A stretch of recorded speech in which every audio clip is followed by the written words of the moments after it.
Hello student, এখন তোমাদের ক্যালকাটা ইউনিভার্সিটির আন্ডারে প্রথম সেমিস্টারের রাষ্ট্রবিজ্ঞানের পাস কোর্সের ক্লাস আছে। আজকের ক্লাসে তোমাদের 15 নম্বরের একটা গুরুত্বপূর্ণ বড় প্রশ্নের উত্তর নিয়ে আলোচনা করব।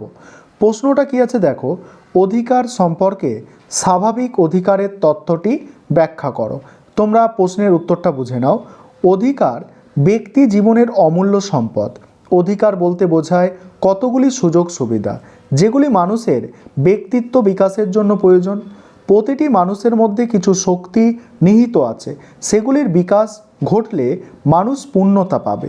এর জন্য কতগুলি সুযোগ সুবিধা থাকা চাই। এই সব সুযোগ সুবিধার নাম হলো অধিকার।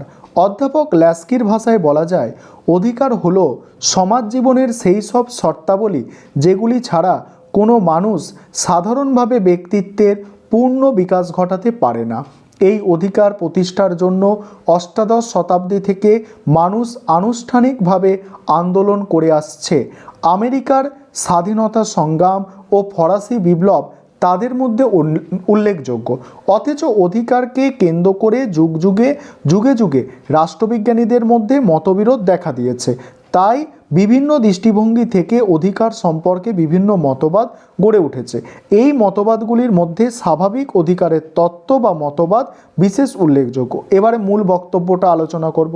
তার আগে বলে রাখি, তোমরা যারা প্রথম সেমিস্টারের ছাত্রছাত্রী আছো, তোমাদের জন্য রাষ্ট্রবিজ্ঞান সাবজেক্টের মাইনরের এবং জেনারেল কোর্সের ক্লাস হচ্ছে। তোমরা যারা অ্যাডমিশন নিতে চাইছো এই নম্বরে যোগাযোগ করতে পারো 9123005218। এই নম্বরে তোমরা যোগাযোগ করে অ্যাডমিশন নিতে পারো। আমাদের অনলাইন ক্লাস অলরেডি চলছে। আমাদের পার মান্থ 200 টাকা করে ফিস নেওয়া হয় এবং সেক্ষেত্রে সপ্তাহে আমাদের 2 দিন করে ক্লাস হয়ে থাকে। এবার দেখো মূল বক্তব্যে কি বলা হচ্ছে। স্বাভাবিক অধিকার তত্ত্বের মূল বক্তব্য হলো, মানুষ কতগুলি সর্বজনীন অধিকার নিয়ে জন্মগ্রহণ করে। এই সব অধিকার প্রকৃতি দত্ত বলে এগুলি ভোগের ক্ষেত্রে রাষ্ট্রের অনুমোদনের কোনো প্রয়োজন নেই, কারণ রাষ্ট্র গঠনের পূর্বে, এমনকি সমাজ গঠনের পূর্বে এই অধিকারগুলি এসেছে। তাই এগুলিকে অস্বীকার করার অধিকার কারোর নেই।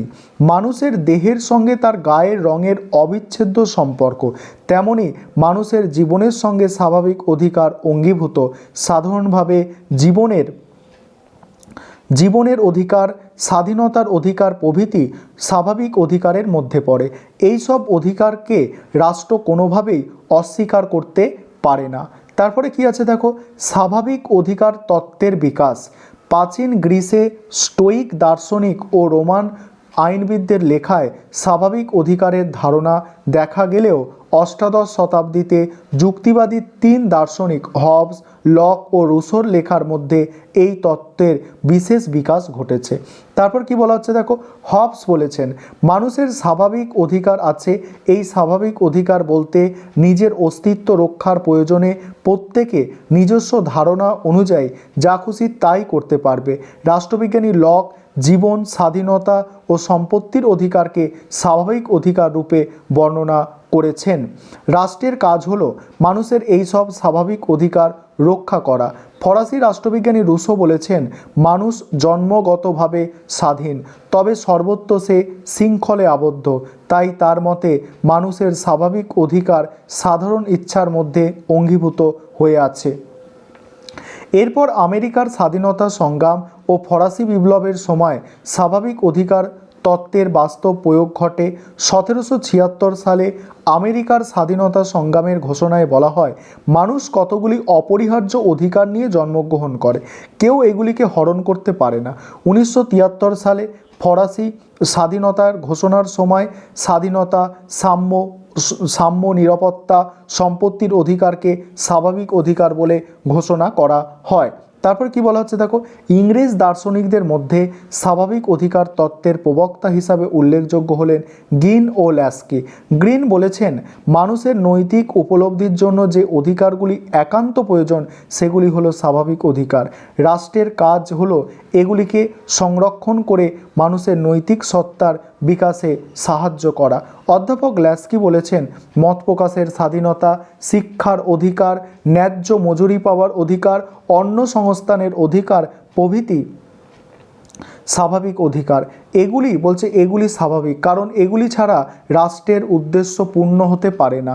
তারপরে সমালোচনা দেখো, স্বাভাবিক অধিকার তত্ত্বটি বিভিন্নভাবে সমালোচিত হয়েছে। প্রথমত কি বলা হচ্ছে, যা খুশি তাই করার নাম অধিকার নয়। রাষ্ট্র যেগুলিকে স্বীকার করবে সেগুলিকে অধিকার বলা যাবে। কিন্তু এই তত্ত্ব অধিকারকে রাষ্ট্রের ওপরে স্থান দিয়েছে, রাষ্ট্রের স্বীকৃতিকে আবশ্যক বলে মনে করেননি। তাই স্বাভাবিক অধিকারের ধারণা সঠিক নয়। দ্বিতীয়ত, কোনগুলি স্বাভাবিক অধিকার সে সম্পর্কে সবাই একমত হতে পারেননি। বিভিন্ন রাষ্ট্রবিজ্ঞানী বিভিন্ন অধিকারকে স্বাভাবিক অধিকার বলেছেন, তাই স্বাভাবিক কথাটি অস্পষ্ট হয়ে উঠেছে।